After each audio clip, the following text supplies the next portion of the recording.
les a appelés les Reboost Sessions. Voilà. Alors, les Reboost Sessions, un terme anglais aussi parce qu'on est un peu internationaux. On accompagne souvent des entreprises avec qui on s'est dans la comme LinkUp, on a choisi ce terme anglais, mais la démarche peut être bien française, et l'idée étant ou internationale d'ailleurs, continuer à rester en alerte et de nourrir sa démarche.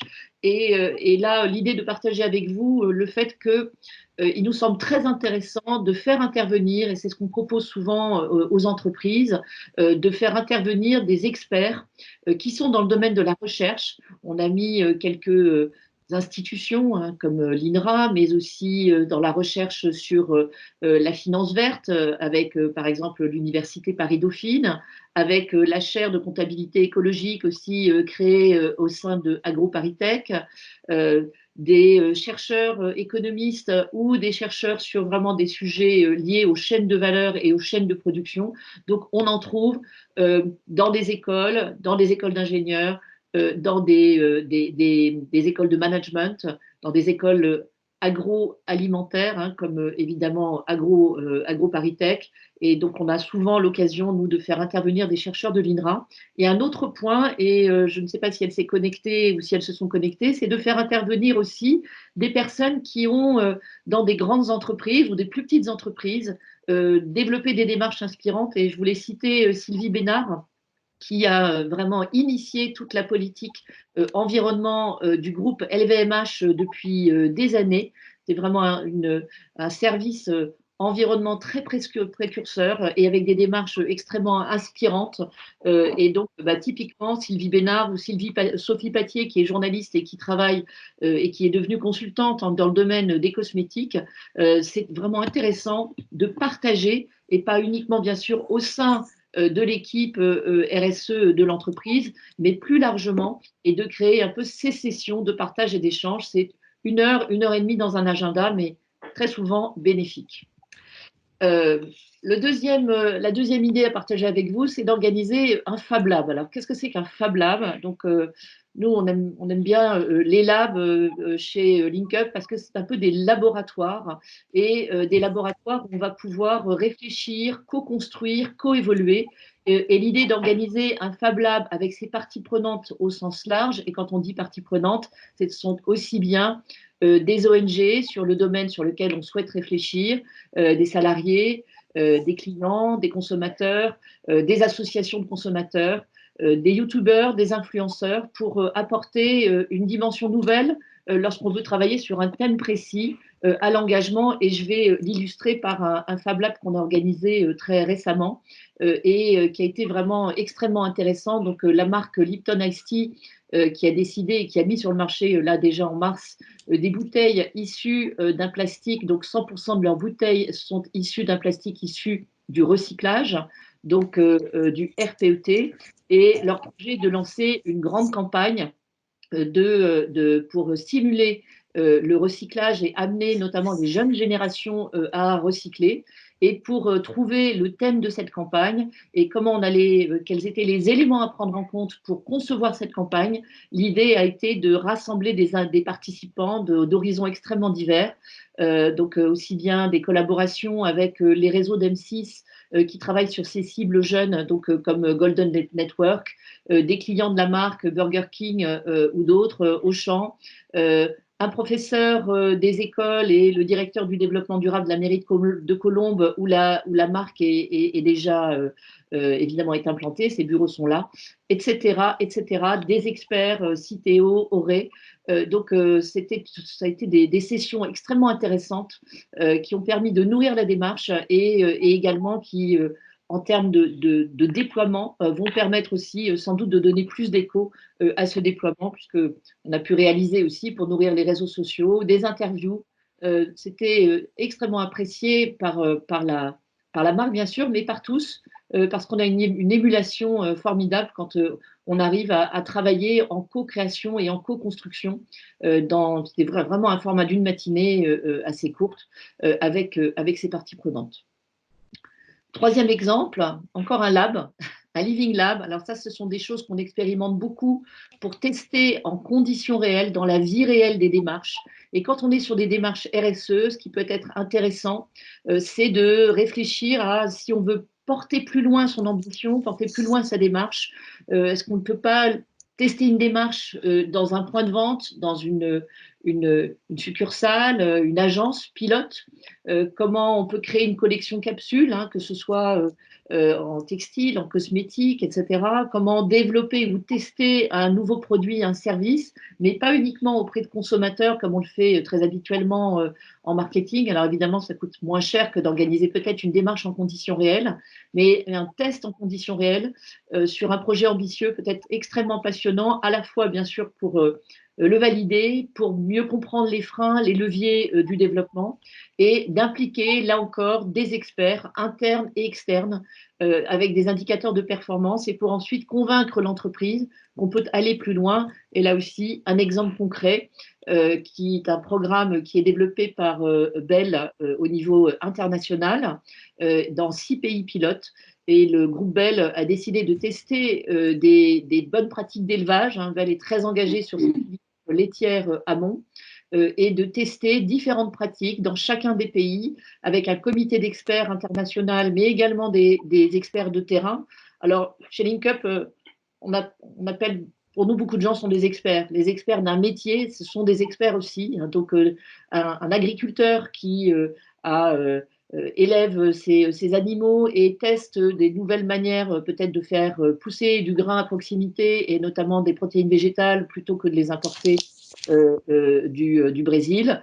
C'est pour nous un expert. Donc justement, c'est cette mix des experts, des éthologues, des chercheurs, mais également des experts de terrain pour évaluer avant de changer d'échelle. Donc là aussi, c'est un type de démarche qui nous semble intéressante pour redonner un nouvel élan aussi à certains projets RSE que pourrait porter l'entreprise. Quatrième exemple, alors là, il est encore plus ambitieux, mais à notre sens extrêmement important, c'est qu'on s'aperçoit que dans de nombreuses entreprises, la RSE a été pilotée au niveau du groupe et que au niveau du groupe, on a pu faire évidemment des tas de choses passionnantes, ambitieuses, importantes, qui réellement ont fait progresser l'entreprise dans ses engagements versus le développement durable. Mais l'idée là, c'est de se dire, on s'est occupé de l'entreprise, il est sans doute important de s'occuper des marques. Parce que si on ne s'occupe pas des marques, de notre point de vue, on ne va pas complètement au bout de la démarche d'engagement, c'est-à-dire au bout de la réflexion autour de la fin de vie du produit et de l'engagement de ses propres consommateurs, au bout de la réflexion sur tous les impacts du produit et de la consommation. Donc, bien sûr, il y a les usines, les transports, le scope 1, le scope 2, le scope 3 dans les entreprises.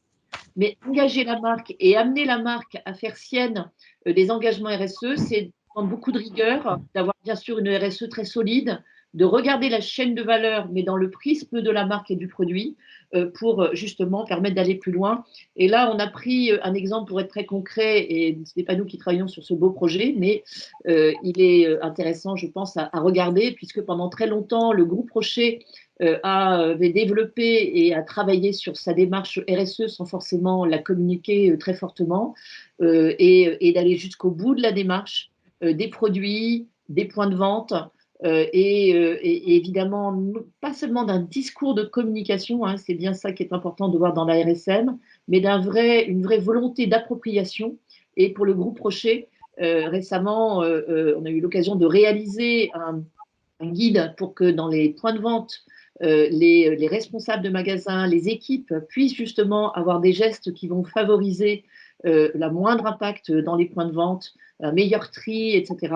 Et donc, c'est là qu'on voit qu'il y a à la fois une envie des équipes, mais aussi une nécessité d'aller jusqu'au bout des démarches et de ne pas les laisser uniquement à la fois au niveau des sièges ou des grandes organisations transverses, mais d'aller et d'être inclusif pour les marques produits, les marques filles, et c'est le cas aujourd'hui de nombreux groupes. Et dernier élément, passer bas.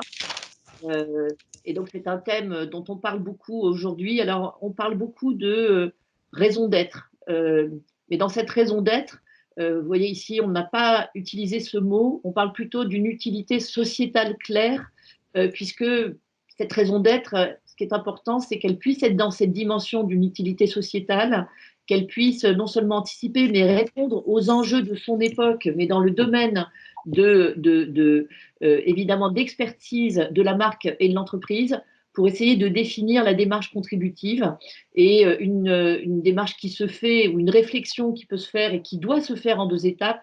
D'abord, de pouvoir bien identifier quels sont justement les enjeux de son époque, hein, donc le contexte, ce que font éventuellement les concurrents dans d'autres univers, quels sont les besoins et quelles sont les valeurs qu'on va chercher à porter et les valeurs spécifiques de l'entreprise pour identifier peut-être 2 ou 3 combats possibles, et ensuite de façon inclusive. Et nous travaillons là avec une experte, Laura Patanella, qui nous a rejoint sur les sujets du design thinking. Donc, comment ensuite évaluer, choisir son combat, faire participer les équipes, les parties prenantes aussi, éventuellement, pour définir la façon dont l'entreprise va pouvoir être contributive. Et ça, c'est un magnifique projet qui est aussi, bien sûr, capable de rebooster la RSE.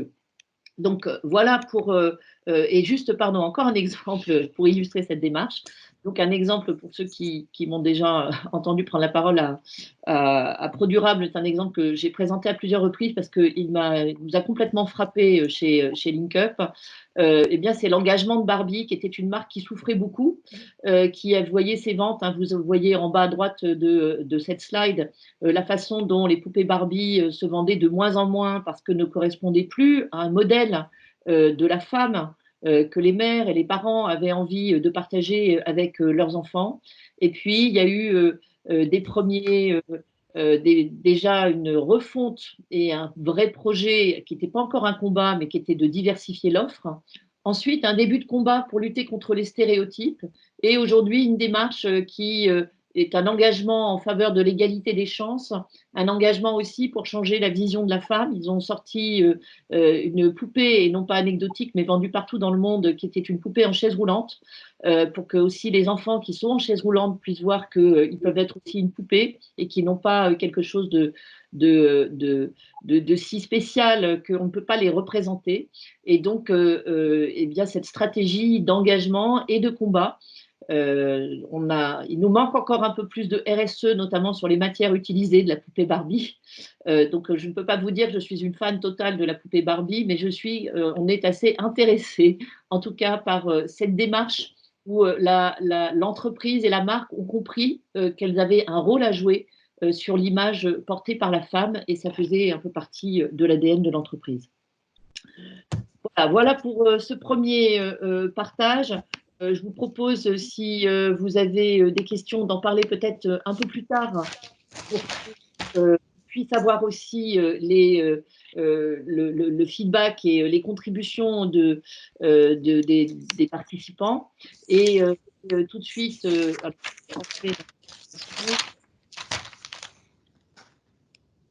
pardon.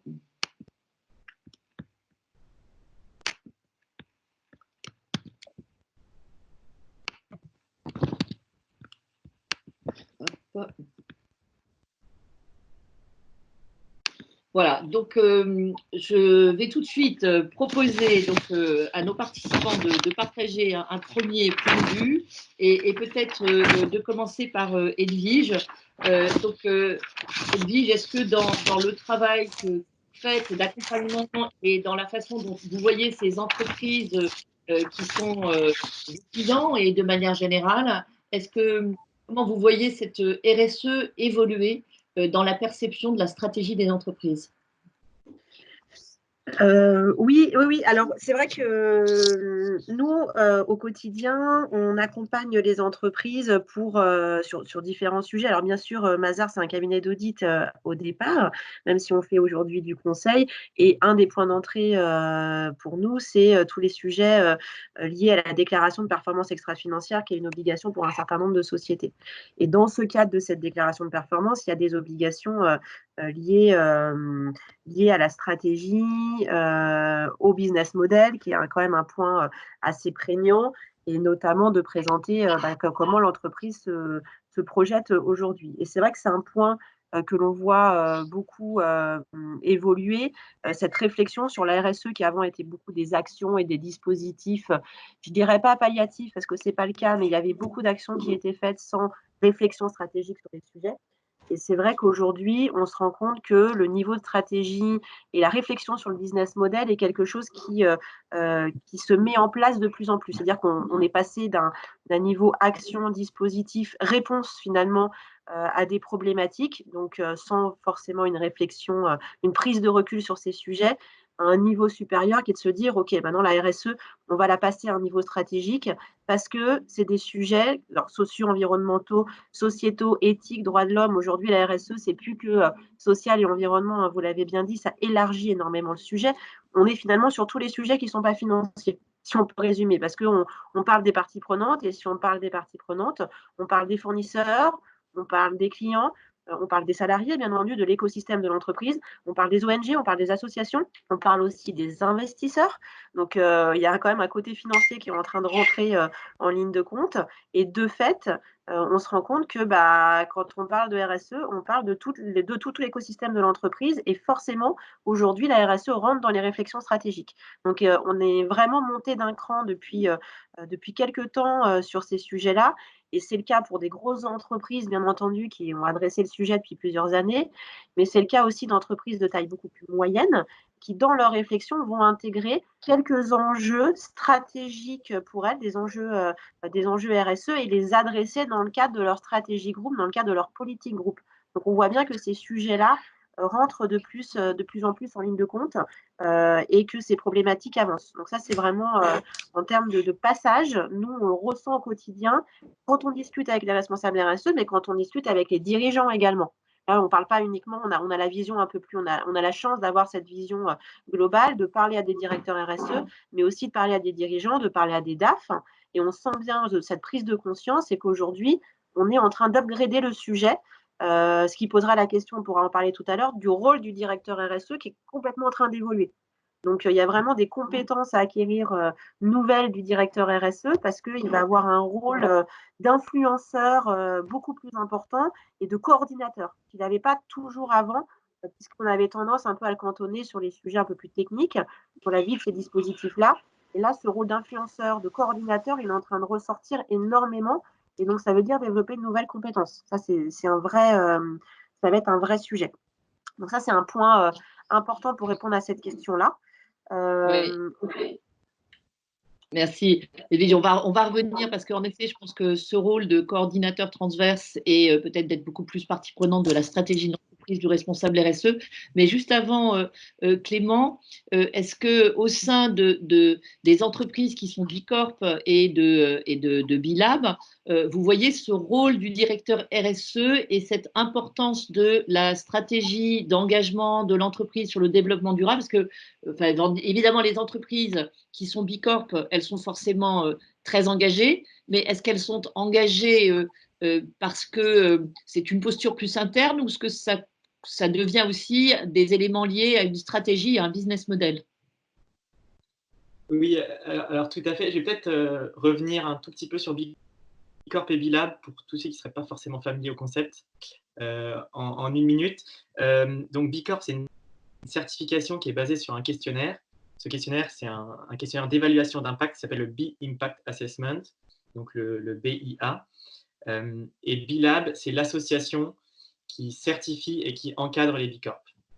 Donc moi, je travaille pour Bilab France, qui est l'antenne relais de Bilab Europe, où se situe tout le processus de certification. Et donc nous, Bilab France, on est vraiment les coordinateurs des Bicorp en France. Et notre questionnaire va étudier 5 piliers: gouvernance, salariés, clients, environnement et collectivité / ancrage local. Donc, c'est là que va être justement, on remarque que généralement, ce sera les responsables RSE qui vont entamer ce questionnaire pour aller vers la certification Bicorp, mais ils rentrent immédiatement en contact avec toutes les parties de l'entreprise. Et c'est là qu'on voit qu'il devient vraiment complètement transverse et influenceur. Il va aller voir chaque partie prenante pour l'engager dans la démarche Bicorp.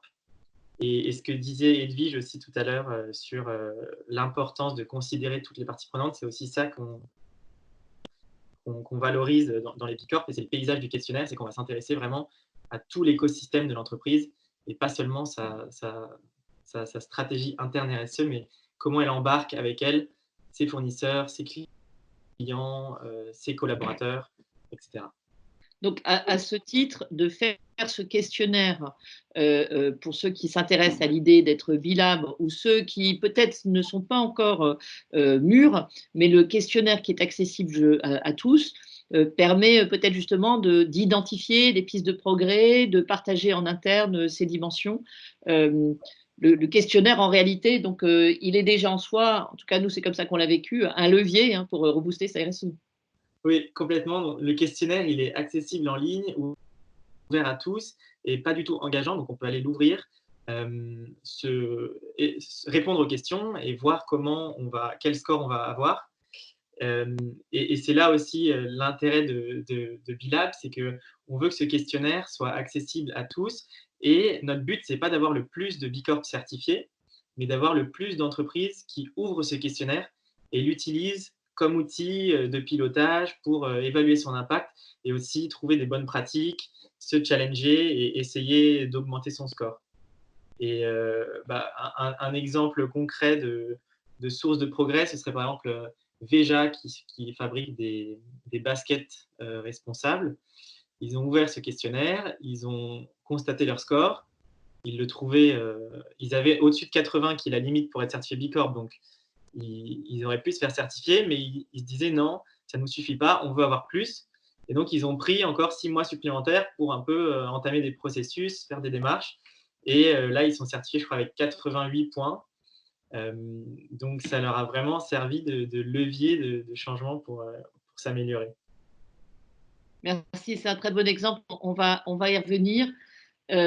Nathalie, côté sol vivant, donc là, on est sur une démarche assez spécialisée, peut-être à expliquer, parce que qu'est-ce que la démarche sol vivant et en quoi, grosse question, mais en quoi peut-elle justement rebooster la RSE? Alors, la démarche Sol Vivant est une démarche qui adresse toute une chaîne de valeur, donc depuis les agriculteurs jusqu'aux usines de production agroalimentaire et donc à destination des consommateurs dans les produits qui leur sont proposés. Et donc, la démarche Sol Vivant, c'est de faire travailler ensemble sur un territoire donné un ensemble d'industriels et qui adresse les mêmes exploitations agricoles. Parce que vous savez que dans une exploitation agricole, il y a un assolement. Donc, par exemple, on va mettre du blé, de la betterave, puis du lin, des pommes de terre, etc. Et donc, l'objectif de Sol Vivant est l'objectif de redéployer, on va dire, des sols plus fertiles. Et donc, à ce titre, quand on veut redéployer des sols plus fertiles, c'est sur l'ensemble de l'assolement de l'exploitation et on ne fait pas une manière de produire pour la pomme de terre qui serait différente du blé, etc., dans le développement des sols vivants. Et donc, notre travail au sein de cette association Sol Vivant, portée par Earthworm, est de faire travailler ensemble et agriculteurs et industriels pour redéfinir les modes de production au champ. Alors, quelques petits exemples. Les modes de production, c'est utiliser de plus en plus le couvert végétal, essayer de ne plus labourer, de travailler en semi-direct, de remettre en place des haies ou même des arbres dans les champs, c'est ce qu'on appelle l'agroforesterie. Alors, pourquoi tout ça? Eh bien, Sandrine, tout à l'heure, tu parlais de est-ce qu'on répond à un enjeu de notre époque et quel serait le combat? Eh bien, on va dire le combat de Sol Vivant avec les territoires, avec les agriculteurs et les entreprises qui travaillent sur le sujet avec nous, il y a deux combats. C'est un combat à la fois pour la planète, mais c'est aussi un combat, on va dire, pour les hommes. Alors, un combat pour la planète, comment? Parce qu'en fait, en changeant les pratiques agricoles, au lieu de relarguer du CO2 dans l'atmosphère par les pratiques culturelles, eh bien, on vient ramener le CO2 sous forme de matière organique dans le sol. Le deuxième combat, quand on s'adresse aux hommes, alors on va parler du début de la chaîne, on va parler des agriculteurs aussi, développer des sols vivants, c'est aussi réduire le travail du sol, c'est aussi modifier ses pratiques, utiliser beaucoup moins d'intrants. Et en utilisant moins d'intrants, c'est aussi élever un peu plus leur marge brute à l'hectare, dont on sait que les agriculteurs ont cruellement besoin. Nul n'est besoin de rappeler un peu la crise agricole dans laquelle on est. Et en même temps, donc ils récupèrent des facteurs de production. Et en récupérant des facteurs de production, il y a aussi un aspect environnemental très direct, c'est qu'en fait, ils vont utiliser moins d'herbicides, moins de pesticides surtout, et du coup, avoir aussi une meilleure résilience à l'eau du sol. On va capter plus d'eau dans le sol, donc on va irriguer moins aussi. Et donc, tout ceci va amener aussi, on le pense, un produit aussi plus durable. Et donc, on arrive sur une chaîne de production plus durable, à la fois pour l'agriculteur, à la fois pour l'industriel qui a besoin de se réapprovisionner et donc d'avoir une chaîne de valeur durable dans le temps, et aussi pour le consommateur, où en fait, eh bien, normalement, le produit va développer une qualité plus importante et en même temps, on y aura utilisé moins de fertilisants de synthèse ou de pesticides. Et donc là, on voit qu'on est vraiment dans une réponse d'un enjeu là, global, qui est à la fois environnemental, qui est à la fois économique, qui est à la fois en qualité gustative et nutritionnelle du produit. On adresse finalement plusieurs combats en même temps. Et en fait, ces pratiques de sol vivant, donc là, tu en parles dans l'aspect alimentaire, mais finalement sur des chaînes de production, puisque ça c'est pour l'instant la façon là où vous en êtes en France, mais ça peut fonctionner sur le textile, ça peut fonctionner en cosmétique. Et je crois qu'il y a un autre élément aussi intéressant, et ça permettra aussi de rebondir dans un instant avec Edwige, c'est ce sont des pratiques qui captent du carbone, puisqu'on en parle aujourd'hui dans la stratégie bas carbone. Donc ça aussi, Oui. c'est un effet et ça pose l'agriculture comme étant non plus productrice ou destructrice de valeur carbone, mais peut-être ça inscrit l'agriculture dans le défi climatique et dans l'idée de capter du carbone. Peut-être juste encore un mot là-dessus avant de mieux comprendre comment les entreprises travaillent sur leur chaîne de valeur avec peut-être Edwige. Nathalie. Alors, oui, la captation de carbone, à partir du moment où on travaille moins un sol, où on y met du couvert végétal, on y plante des arbres et des haies, évidemment, on ramène beaucoup plus de matière organique dans le sol, et la matière organique, c'est du carbone.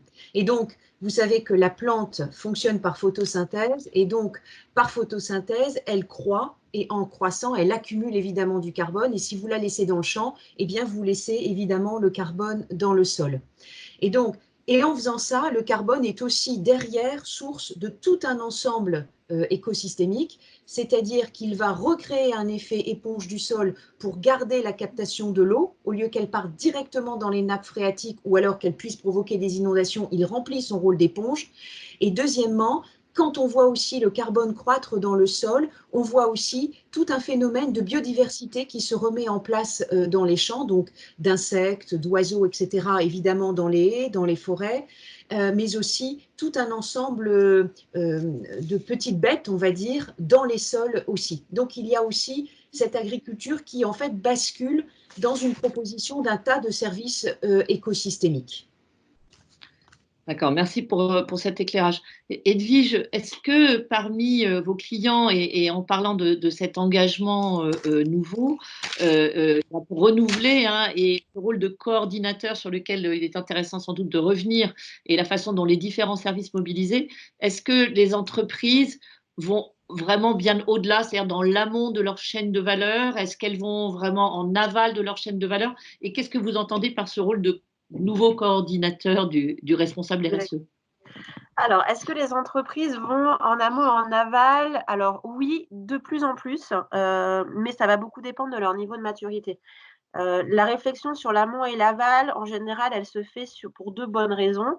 La première raison, c'est que lorsque l'on veut, en tout cas, mettre en place des actions et maîtriser ses émissions de gaz à effet de serre, ça nécessite de faire un bilan carbone et notamment de travailler sur le scope 3. Alors le scope 1 et 2, pour résumer, scope 1 et 2, je pense que la plupart des personnes connaissent très bien, c'est les consommations d'énergie liées aux usines, aux bâtiments, etc.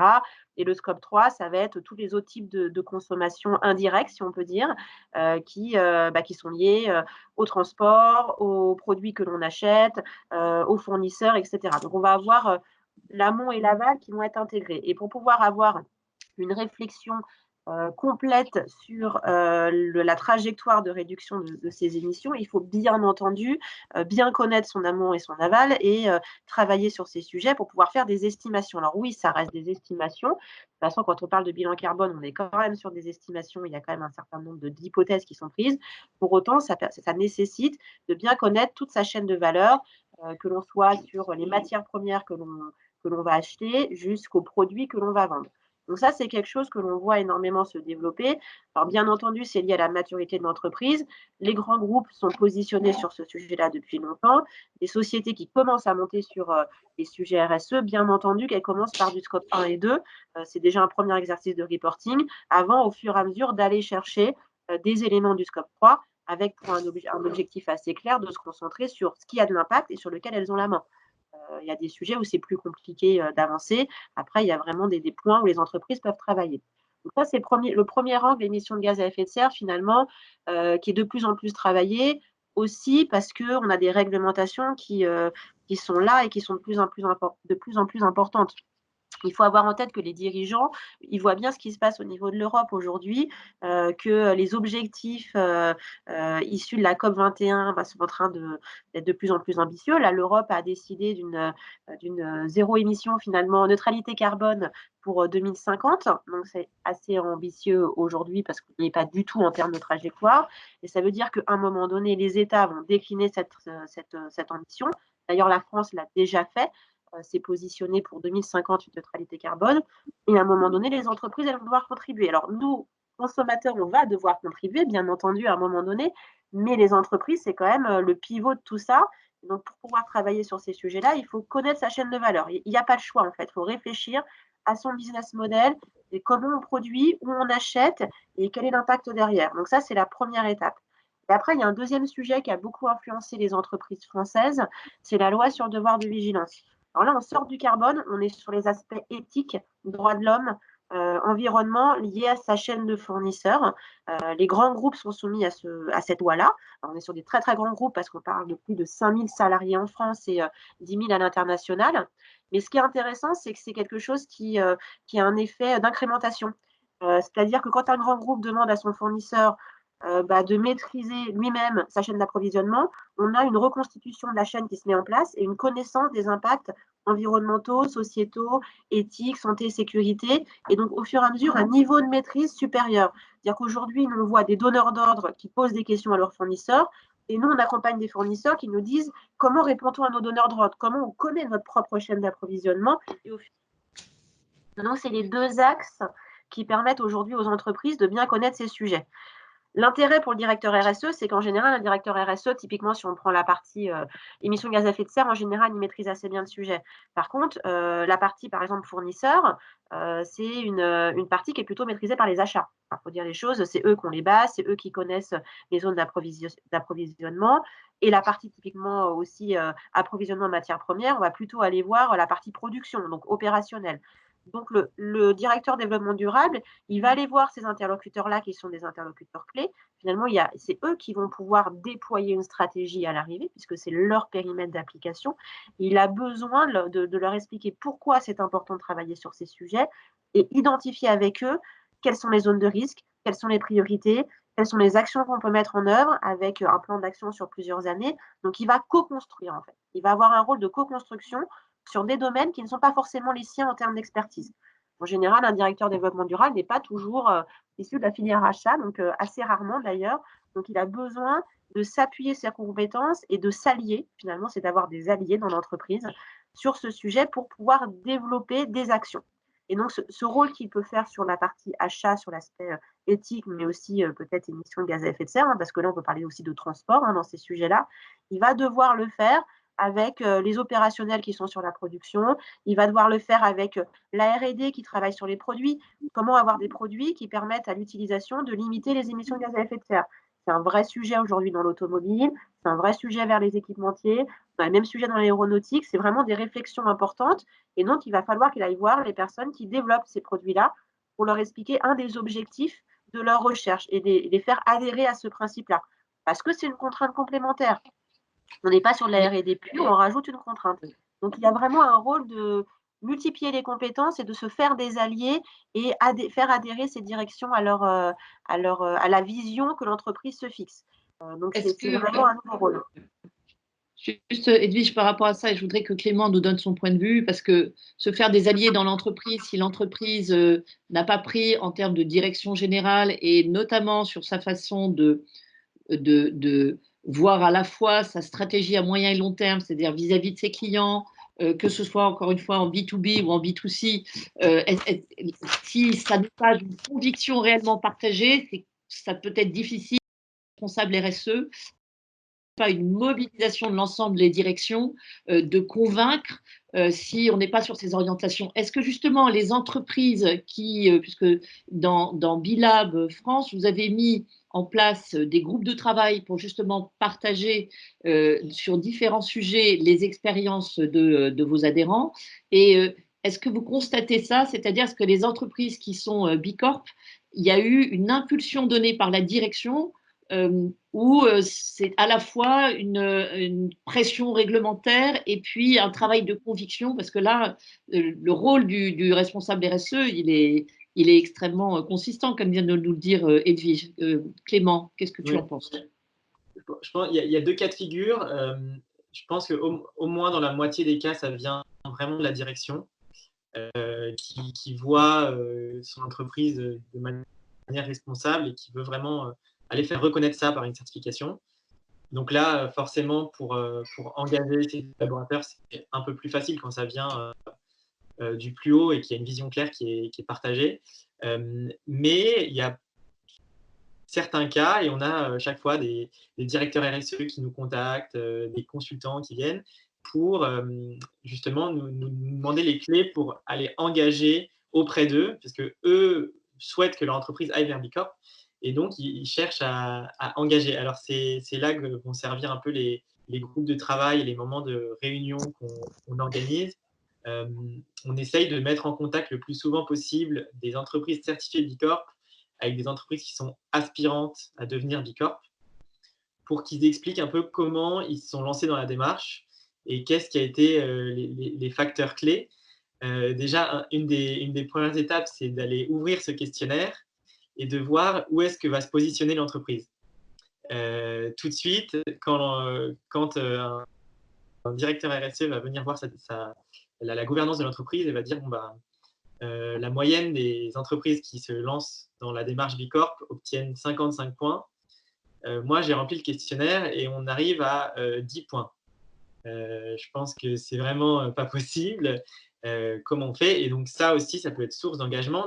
En fait, avec Bicorp, on veut créer une sorte de compétition positive où un peu notre devise, c'est que les entreprises ne veulent pas être les meilleures au monde, mais les meilleures pour le monde.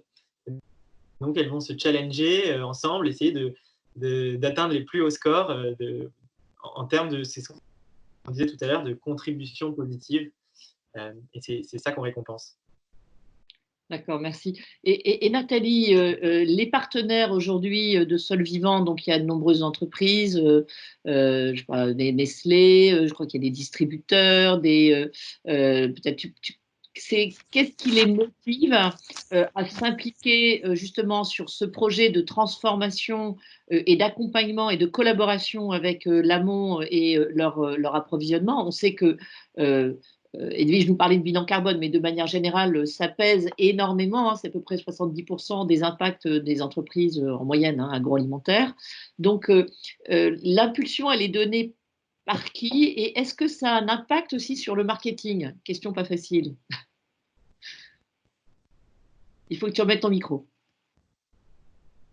Oui, et donc sur ces sujets, bon, il y a eu évidemment au niveau de la RSE dans ces différentes entreprises. Alors pour dire un peu les partenaires qui sont autour, donc on a Nestlé, on a Cerelia, il y a Bonduelle, il y a McCain. Voilà, on a tout un ensemble d'entreprises sur l'ensemble de la chaîne alimentaire. Alors ce que disait Edwige sur le travail de conviction, oui, la RSE a eu un vrai travail de conviction, et on voit aussi que pour aller sur ces sujets-là, notamment ceux de développer des sols vivants, qui est quelque chose d'assez un changement assez radical de pratiques agricoles et qui peuvent avoir un impact évidemment sur les contrats entre les agriculteurs et les fournisseurs et les marques, parce qu'en transformant un système de production, on peut aussi faire évoluer la qualité de la production et les rendements, et avec une certaine prise de risque. Et donc, ceci a nécessité un travail de conviction à l'intérieur, y compris avec les services agronomiques, avec les services développement, mais aussi un partage avec les directions générales. Ça, c'est assez commun à l'ensemble. Tout ce travail de conviction a dû donc être réalisé. Et au-delà, là, en plus du travail de conviction à l'intérieur de l'entreprise, qui est déjà quelque chose en soi, eh bien, il y a aussi tout un travail de conviction dans la chaîne extérieure, des fournisseurs et vers les agriculteurs. En fait, c'est toute la chaîne de valeur là qui est à mobiliser. Et là, le rôle du directeur RSE est un rôle fondamental. Alors, ce qui a aidé sur le côté sol vivant, c'est qu'en fait, le projet est proposé aussi par une ONG, hein, par donc Earthworm Foundation, et donc ça a permis aussi de créer une forme de métaplan, c'est-à-dire que les entreprises n'étaient pas seules dans leur démarche, chacun visait cette démarche de sol vivant, à la fois pour un Macken, à la fois pour un Bonduelle, à la fois pour un essai. Donc chacun aussi partage sur un territoire donné, c'est ce qui fait aussi l'intérêt, cet objectif en métaplan de transformer des sols vivants. Alors, l'impact sur le marketing, il y a un premier impact avant même le marketing dont ces entreprises ont vraiment pris conscience. Je vous disais, quand le carbone quitte les sols et arrive dans l'atmosphère, c'est des facteurs de production qui partent. Et donc, elles ont vu aussi les périodes de sécheresse qu'on a eues pendant 2 années, et bien voir arriver des produits en moindre quantité et en qualité parfois altérée. Et on sait que le changement climatique est quelque chose qui s'installe, et donc agir là-dessus devient évidemment presque une évidence à réaliser. Maintenant, il y a aussi tout un travail à réaliser sur la partie marketing, qui reste un travail assez d'ampleur, parce que vous voyez, je vous ai un peu partagé ce qu'est les sols vivants. Il faut quand même en parler pendant quelques minutes pour comprendre ce que c'est. Et donc là, on a un travail aussi plus direct à réaliser en matière de marketing, et on sait notamment que, eh bien, comment on va dire, le consommateur est de plus en plus regardant aussi sur ce qui se passe en agriculture, sur les produits qu'il achète. Donc indéniablement, le travail là à réaliser après avoir mobilisé cette chaîne, c'est faire comprendre aussi simplement la réalité de l'action qui est réalisée sur le terrain et qui va dans le bon sens. Et on parle d'agribashing depuis un long moment. Les agriculteurs et les chaînes ont de plus en plus, enfin les chaînes de valeur de plus en plus de mal à parler de leur sujet parce que c'est compliqué. Et donc là, il y aura tout un travail aussi de montrer la réalité de ce qui se passe sur le terrain en disant véritablement ce qui se passe et la transition qui est à l'œuvre, avec les côtés positifs et puis le fait de dire que ça s'inscrit aussi dans un temps long, mais que les choses vont dans un sens plutôt positif. Donc là, on voit qu'on est sur une démarche en effet très, très ambitieuse et qui va se répercuter sur finalement l'ensemble de l'organisation de l'entreprise. Edwige, chez Mazars, vous réalisez souvent des différentes études, et une étude récemment auprès des dirigeants hein, qu'on avait trouvée très intéressante, l'étude Accélération. Et je crois que les résultats étaient assez intéressants quand on parle justement de volonté d'agir de la part des dirigeants et qui les amène sans doute à aller sur des démarches ambitieuses comme celle des sols vivants. Peut-être un mot, Edwige, aussi sur cette étude. Oui, c'est une étude, alors qui n'est pas du tout une étude commanditée par l'équipe RSE et sur ces sujets-là, ça n'a strictement rien à voir. L'idée au départ, c'était de se dire, on parle beaucoup de transformation, mais finalement aujourd'hui, on est plutôt sur l'accélération, et puis comment les dirigeants voient cet impact de cette accélération sur les business models, quelles sont les causes, quels sont les leviers, etc. Donc plutôt une étude financière hein, à la base, réflexion sur les business models et les aspects financiers et les leviers. Et donc pour ce faire, le cabinet a fait à la fois des analyses sémantiques, à la fois une étude quantitative avec OpinionWay en sollicitant un certain nombre de dirigeants, et aussi une étude plus qualitative où des associés ont interrogé des dirigeants d'entreprise de différents secteurs. Donc plutôt à la base un sujet plutôt large. Et ce qui était intéressant, c'est qu'il y a différents éléments qui sont ressortis de cette étude, et notamment les causes de l'accélération. Alors il y en a 3 qui ne sur... Alors, il y en a 4 qui sont ressortis, dont 3 qui ne vous surprendront pas, puisque parmi les causes de l'accélération, on a bien entendu la technologie et le numérique, qui est quand même un gros sujet aujourd'hui, la mondialisation, qui est un vaste sujet parce qu'il y a un sujet de concurrence derrière tout ça, avec l'arrivée de nouveaux acteurs sur les marchés, donc ça inquiète bien entendu les dirigeants. Le sujet du consommateur également, alors qui est plutôt perçu par les entreprises, non pas comme un consommateur responsable, les dirigeants le perçoivent plutôt comme un dictateur qui est plutôt volage et intraitable, c'est-à-dire la moindre erreur n'est pas pardonnée. Donc plutôt une vision assez noire finalement du consommateur aujourd'hui. Mais ce qui était intéressant, et là où moi j'ai creusé le point, c'est que le quatrième levier, la quatrième cause, c'est l'urgence climatique. Ce qui est très intéressant, c'est quelque chose qui est ressorti de la manière que l'urgence climatique, c'est quelque chose qui va exacerber les trois premiers points. Les dirigeants, et là on parle vraiment de DG, se rendent bien compte qu'aujourd'hui, ils sont attendus, alors non pas par des parties prenantes qu'ils avaient l'habitude de voir par ailleurs, c'est-à-dire des ONG, des associations, etc. En fait, il y a une pression plus importante des investisseurs. Et un des éléments qui fait que cette urgence climatique est apparue dans le cadre de cette étude, c'est vraiment le fait qu'ils se rendent compte demain, s'ils veulent continuer à faire leur business, il va falloir qu'ils répondent aux attentes de leurs investisseurs par ailleurs, et des attentes qui sont de plus en plus élevées.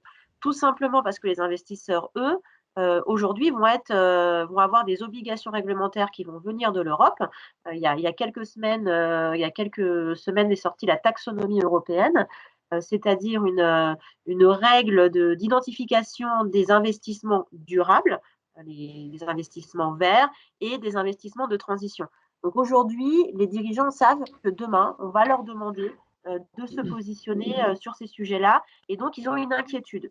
Donc l'urgence climatique est plutôt vue comme un élément qui va faire accélérer les choses et qui va nécessiter de se transformer, de transformer les business models. Donc ça, ils ont bien en tête ce point-là, et il y a une vraie réflexion sur comment on va pouvoir faire évoluer différents sujets. Est-ce qu'on fait évoluer notre clientèle? Est-ce qu'on prend une autre cible de clientèle? Est-ce qu'on fait évoluer la proposition de valeur des différents produits et services? C'est-à-dire, est-ce qu'on passe d'une économie plutôt liée à je vends un certain nombre de produits bas marché à un business, on va plutôt faire un système d'abonnement? C'est quelque chose que nous, on voit en RSE, et je pense que vous connaissez. Si je prends un exemple, il y a le groupe Bocage qui vend des chaussures, qui est plutôt un vendeur direct auprès de particuliers, de consommateurs, a mis en place un principe d'abonnement, comme on voit beaucoup aujourd'hui sur les vêtements, de location de chaussures. Pendant un temps, on les prend et on les rend. Donc, l'idée derrière tout ça, c'est comment on fait évoluer ce business model pour pouvoir proposer de nouveaux services qui sont plus durables et qui répondront aux attentes des consommateurs d'avoir toujours des nouveaux produits. Donc, il y a une vraie attention sur ces sujets-là. Et il y a aussi une attention assez importante sur la chaîne de valeur. C'est aussi comment l'urgence climatique va impacter la chaîne de valeur. Donc, c'est intéressant parce qu'on en parlait il y a quelques minutes, mais il y a une véritable attention du dirigeant sur comment repenser sa chaîne de valeur, comment on peut réduire les impacts, comment on peut travailler sur les produits. Et ce sujet du climat impacte aussi cette dimension-là, et une dernière dimension qui est celle aussi du coût et comment on génère les revenus. Parce que si on met en place ce type d'action, parce qu'il va falloir qu'on vende plus cher ou différemment, et comment on revoit notre structure de coût. Donc, ce qui était intéressant dans cette étude, c'est que sur quelque chose qui était complètement parti on s'attendait à voir le numérique, etc. Là, on s'est retrouvé avec l'urgence climatique, sur la réflexion du dirigeant, sur la manière dont il va repenser son business model, ses produits et la manière dont il vend, qui est vraiment en train d'apparaître. Donc ça, nous, on le sentait déjà, on le voyait déjà chez certains de nos clients qui étaient dans des secteurs quand même assez touchés, liés très clairement au sujet, dès qu'on avait un impact avec le pétrole de manière assez large, les voitures, la mobilité, là, il y a beaucoup d'entreprises qui repensent leur business model sur ces sujets. Mais là, ça touche vraiment toute catégorie d'entreprises. Ils se disent comment je vais repenser mon business model pour répondre à ces nouvelles attentes des investisseurs et aller vers finalement un modèle plus vertueux.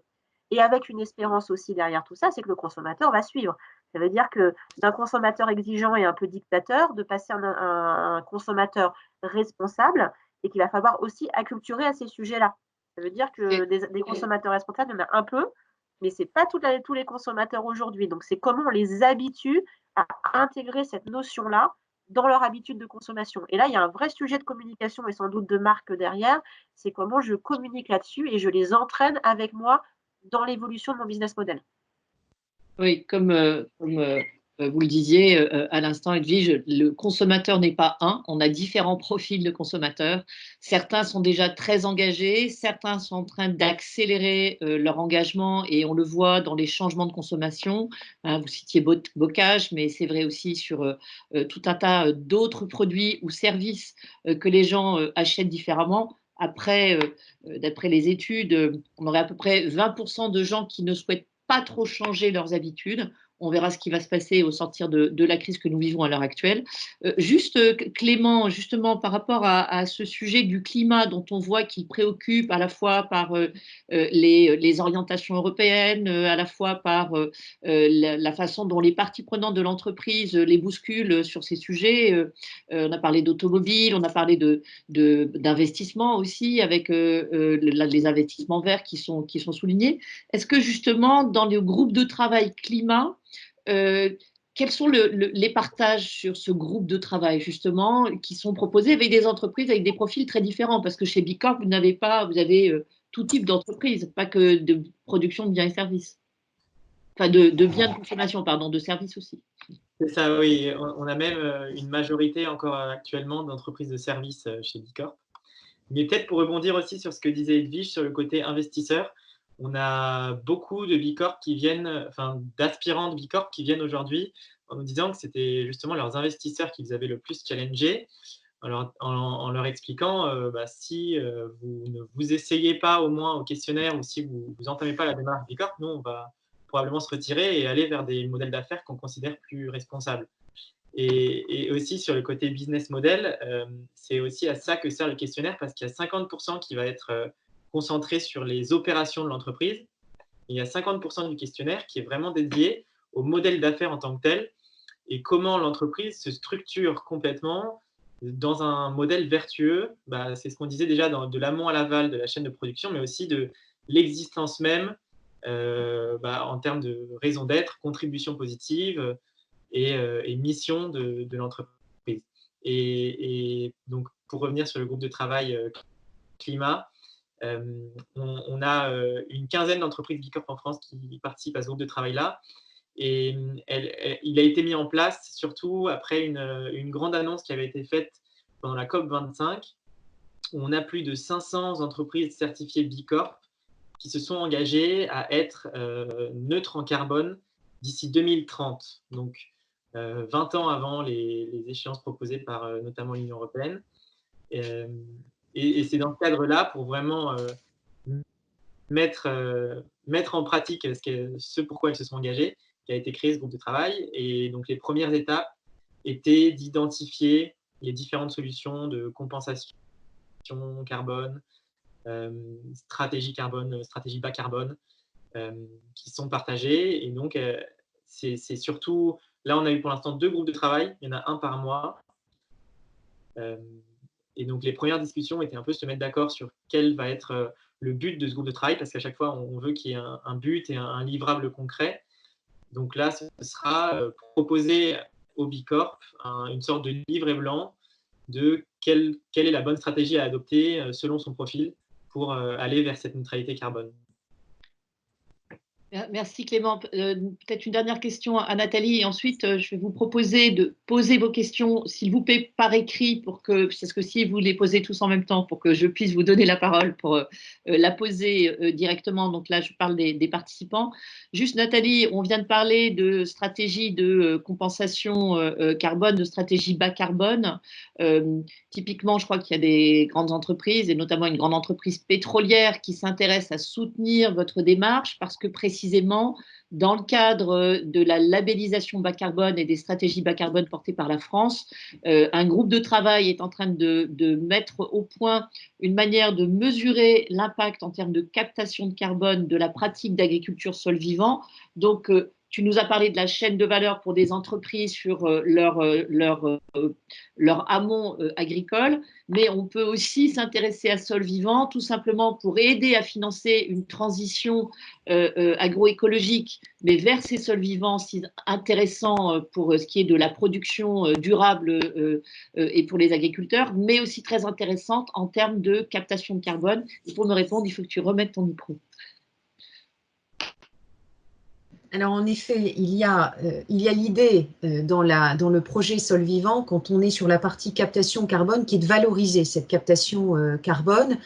Et alors, on a deux étapes en fait dans le projet. Il y a l'étape de transition, c'est-à-dire le moment où l'agriculteur va transformer ses pratiques, prendre un risque à la transformation de ses pratiques, probablement quelquefois avoir des craintes quant à la baisse de rendement.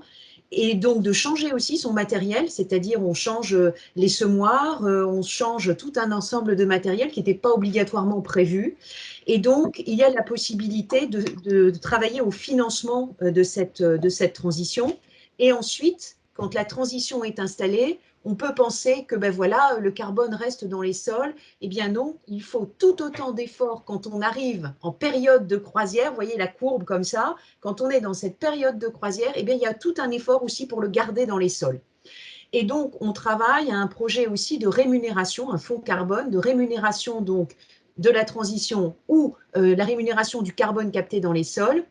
Et donc, nous participons très activement, y compris en tant qu'experts, à la labellisation, à la mise en place d'une labellisation bas carbone grande culture.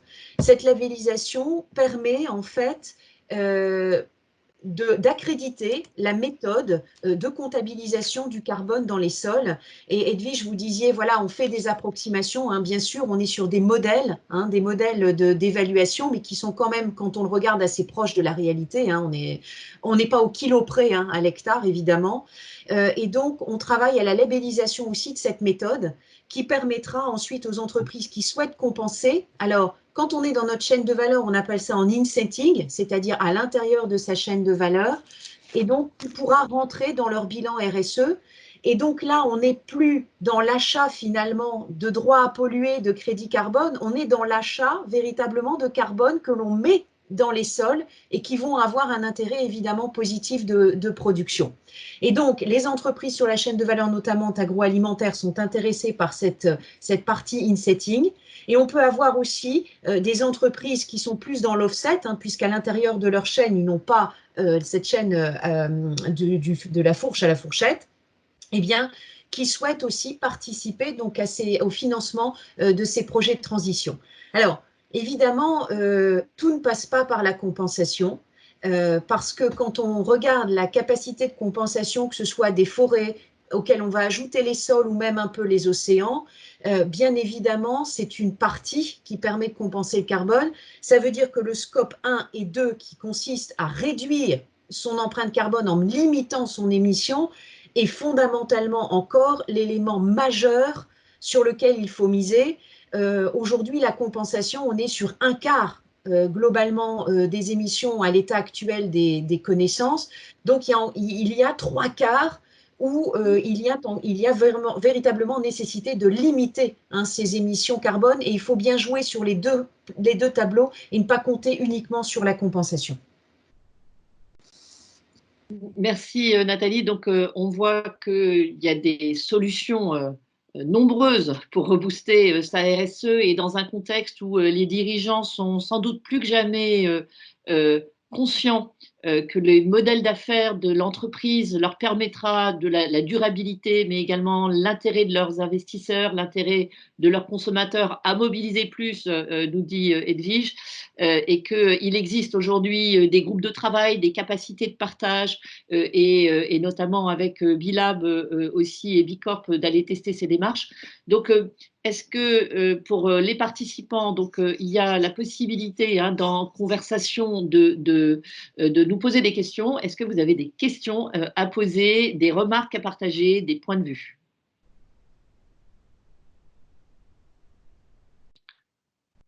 Peut-être aussi que entre vous, d'ailleurs, les intervenants, vous avez envie de vous poser des questions. Moi, j'aurais une question, si vous m'entendez, sur la partie Très bien. Corp.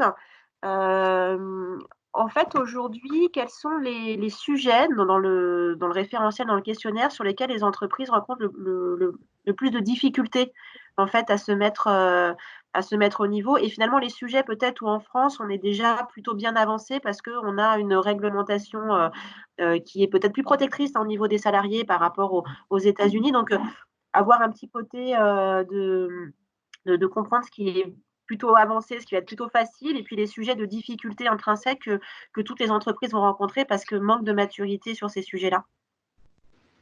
Oui, exactement. Alors en France, le pilier le plus facile pour les entreprises, c'est celui des salariés, justement. Souvent, les entreprises, et notamment les entreprises de services, ont des très bons scores et donc ça les amène à gagner des points pour la certification.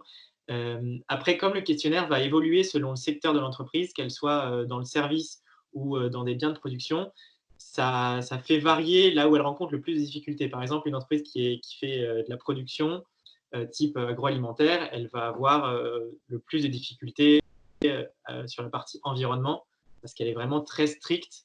Il va falloir aller vraiment tracer chaque entrant de sa chaîne de production, savoir dire exactement l'impact de son usine sur la localité.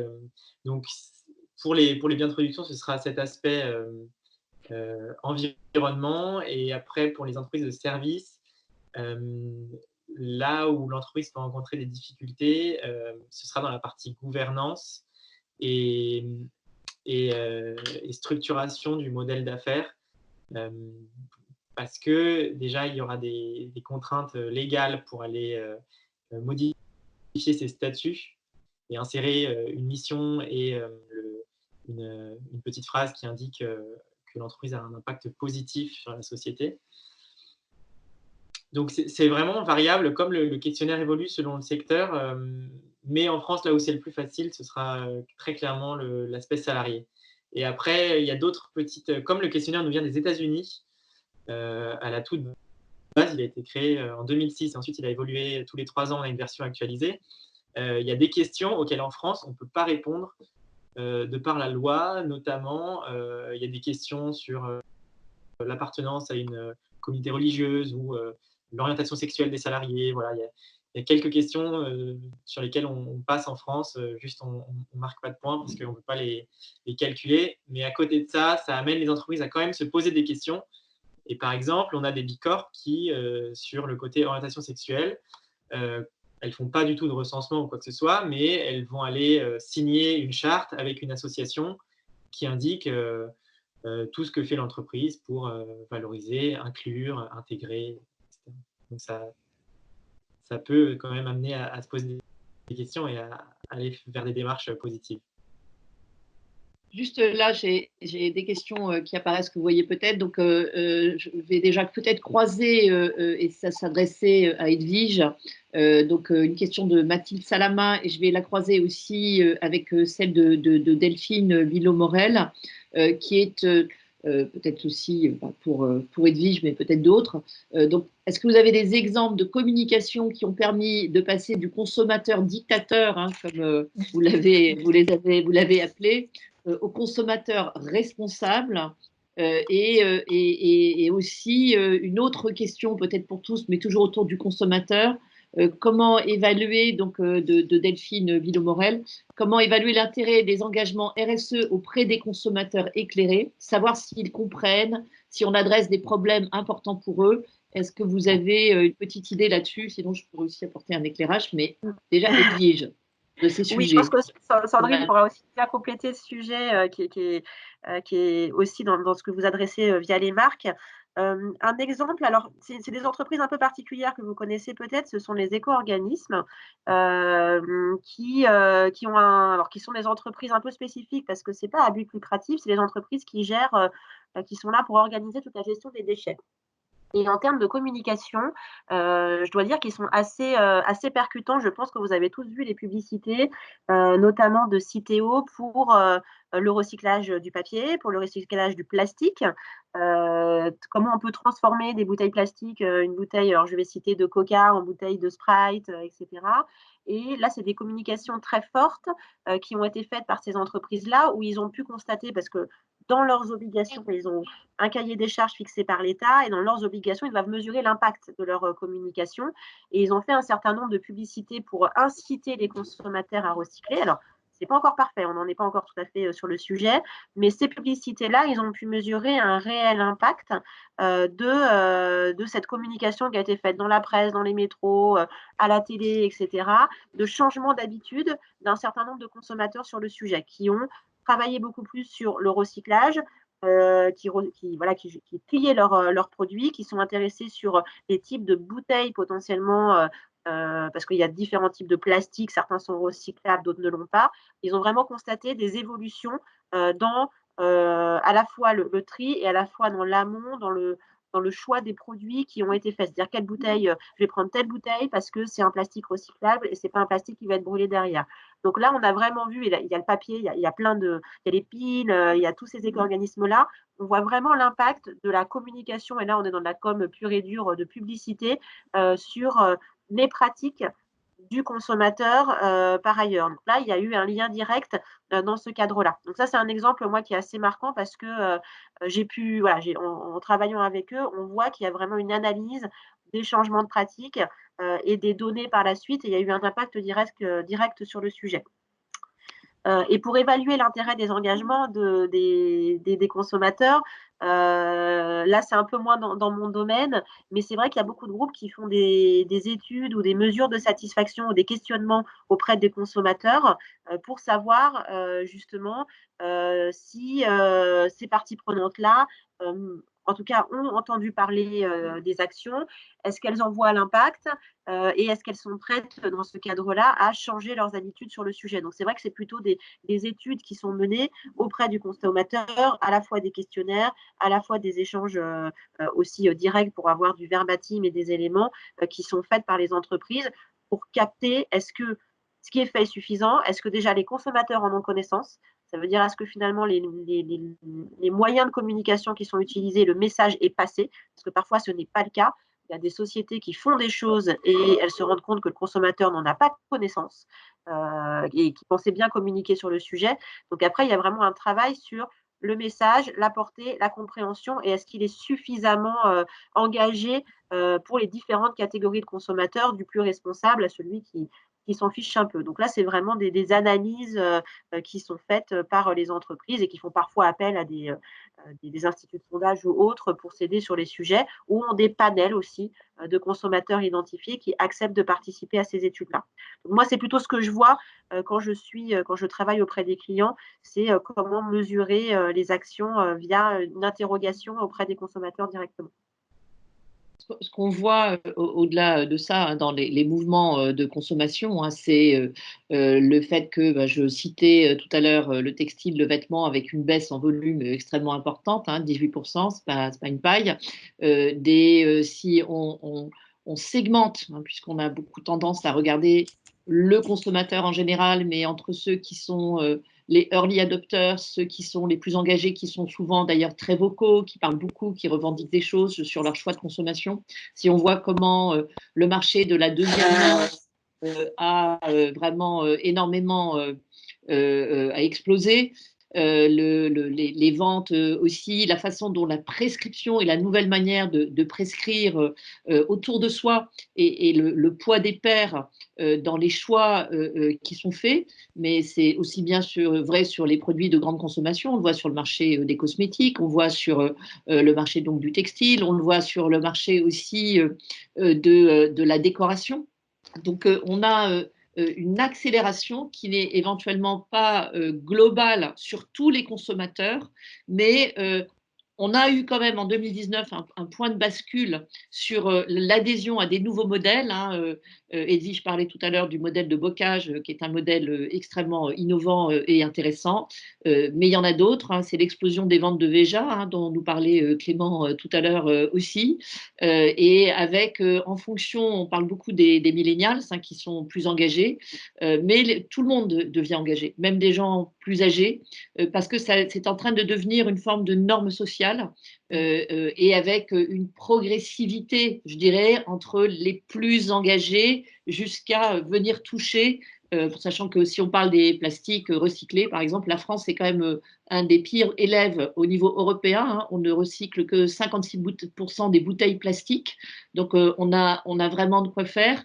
Et très souvent, sur ces modèles de changement de comportement, on est beaucoup par la conviction, en donnant des éléments extrêmement qui s'adressent au cerveau du raisonnement, mais on a aussi besoin d'agir, et ça c'est plutôt sur les changements de comportement. On pourrait en parler sur le confinement, d'ailleurs il y a une question là-dessus, sur les changements de comportement. Il y a ceux qui, par la raison, vont rester confinés, et ceux qui éventuellement ont besoin d'autres types d'approches, d'autres types, et notamment sur le recyclage, de mise en perspective, pas que la peur et l'impact sur l'environnement, mais peut-être aussi la valorisation de soi, l'engagement qui est valorisant pour chacun d'entre nous, et notamment chez les jeunes, la prescription aussi de certains leaders d'opinion. Donc, pour ceux qui font du marketing, on sait qu'il y a une forte segmentation. Il y a une question il y en a de plus en plus, et tant mieux, mais le contrat, c'est qu'on termine d'ici 10 minutes. Il y avait une question pour Clément, de Marie Garnier, qui nous dit: j'aimerais avoir un exemple de distributeur qui serait devenu Bicorp, puisqu'elle a l'impression, compte tenu du type de métier, du volume de produits, cela semble quasiment impossible. Est-ce que c'est impossible, et est-ce qu'il y a un exemple de distributeur Bicorp dans le monde? Alors, c'est difficile, mais ce n'est pas impossible.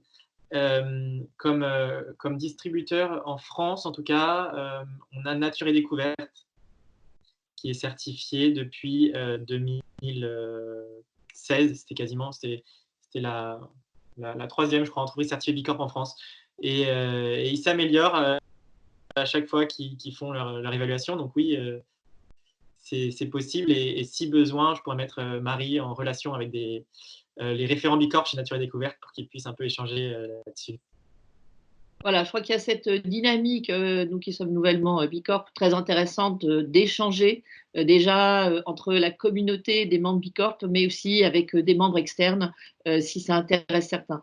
Ce que je vous propose, parce qu'il y a d'autres questions intéressantes, mais notamment certaines, et c'était un peu mon idée, je le disais en introduction, peut-être chacun d'entre vous, est-ce que vous pensez que la crise aujourd'hui sanitaire actuelle va avoir un impact sur l'engagement des organisations en termes de RSE, de développement durable? Donc, je vais commencer par toi, Nathalie, tu lèves le doigt, mais ensuite, je veux bien votre avis à chacun d'entre vous, puisque on entend à la fois des entreprises qui en profitent justement face à certaines taxes qui les embêtent, d'essayer de négocier parce qu'elles vont être en difficulté financière, ou est-ce qu'elles vont finalement parce que le consommateur et les consommateurs ou différents profils de consommateurs vont d'une certaine manière avoir des attentes plus fortes parce que conscients d'une fragilité aussi de nos sociétés. Donc Nathalie, tu avais un point de vue.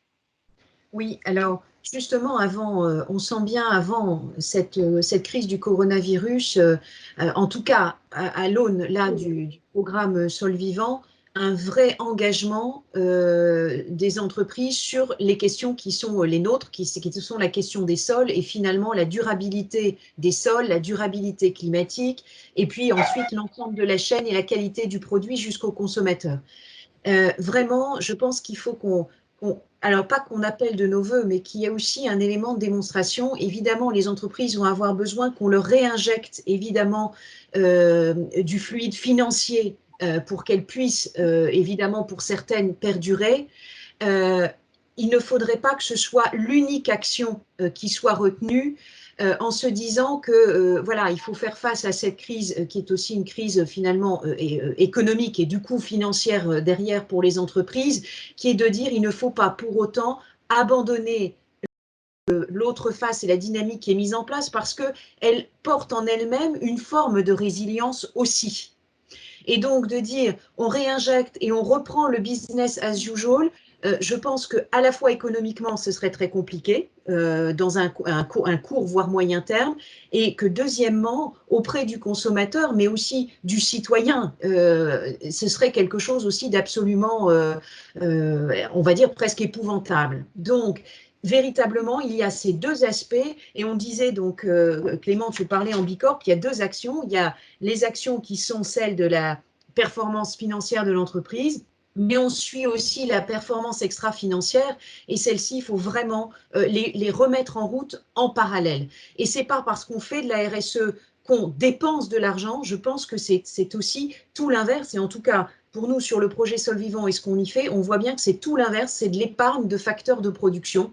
Et donc, c'est évidemment pas un impact financier négatif, c'est tout l'inverse. Mais il faut se redonner la capacité de ne pas re-regarder les choses à court terme et de reconsidérer encore une fois le temps long.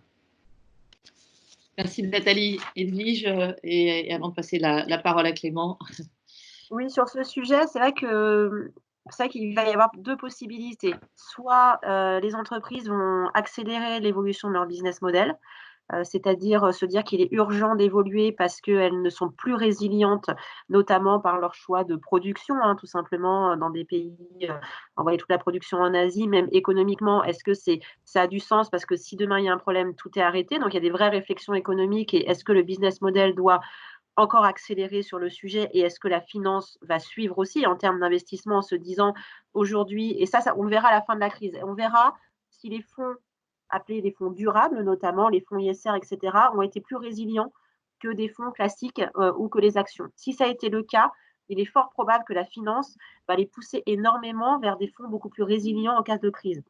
Et donc, ne pas chercher automatiquement la rentabilité court terme, mais avoir des investissements qui peuvent résister à ce type de choc. Là, on en a eu un, il n'est pas dit que dans 5 ans, on n'ait pas un nouveau virus ou un nouveau cas de figure qui arrive, et donc gagner en résilience. Et si on va vers ce gain de résilience-là, il est sûr que la transformation durable des entreprises va être un sujet clé, et les entreprises vont aller dans ce sens-là. Donc ça peut être une opportunité extrêmement intéressante d'un côté. Après, de l'autre, il y a le côté financier et le problème économique. C'est-à-dire, est-ce que les entreprises, en sortant de cette période et en arrivant dans une crise économique, la priorité va plutôt être de dire on va donner de l'argent dans l'économie, qu'elle soit durable ou pas. Ce qui veut dire qu'on va plutôt favoriser un système économique comme celui actuel et pas engager une transition, alors que cette transition était déjà engagée au niveau de l'Europe. Donc, il y a quand même un enjeu de nos dirigeants derrière tout ça. Est-ce que l'Europe va continuer à pousser vers la durabilité, comme elle l'a fait au mois de janvier, au mois de mars? Il y avait vraiment des communications extrêmement fortes sur le sujet, et elles vont aller plutôt dans ce sens-là. Ou est-ce qu'on va plutôt privilégier, nos dirigeants vont privilégier l'aspect court terme économique sur les sujets et ne pas pousser les entreprises à se transformer?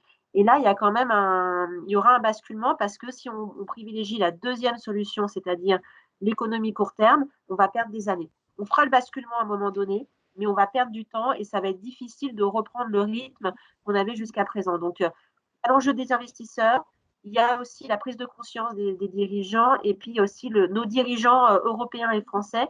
Qu'est-ce qu'ils vont faire après cette crise-là? Est-ce qu'ils vont inciter une évolution des business models pour gagner en résilience économiquement parlant? Et là, pour le coup, tous les sujets climatiques, les sujets de production en Europe, en France, de repenser les chaînes d'approvisionnement, etc.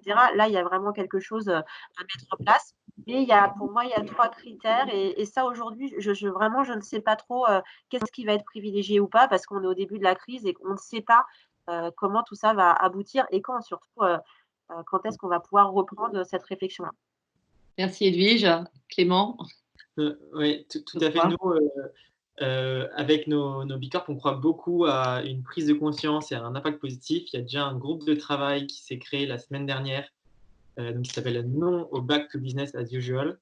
Et on constate déjà que les entreprises Bicorp qui mettent au même plan toutes leurs parties prenantes, leurs salariés, l'environnement, la planète,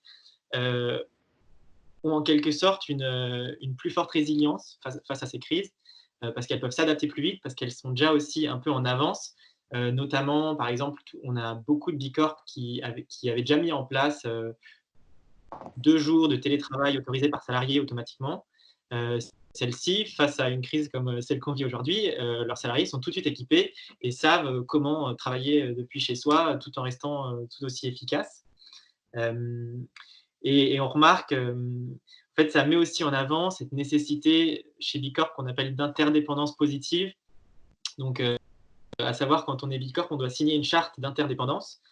Et là, quand on voit cette solidarité qui se met immédiatement en place, chaque Bicorp, là, sur nos réseaux sociaux, on met en avant une solution par jour développée par nos Bicorp. En fait, elle s'adapte tout de suite et elle développe des nouveaux services, des nouvelles stratégies, des nouvelles propositions pour leurs clients, pour leurs fournisseurs et permettent de passer au-delà de cette crise et peut-être d'en sortir grandi. En tout cas, c'est ce qu'on espère et nous, on a l'impression que pour l'instant, nos Bicorp sont bien armés pour ça.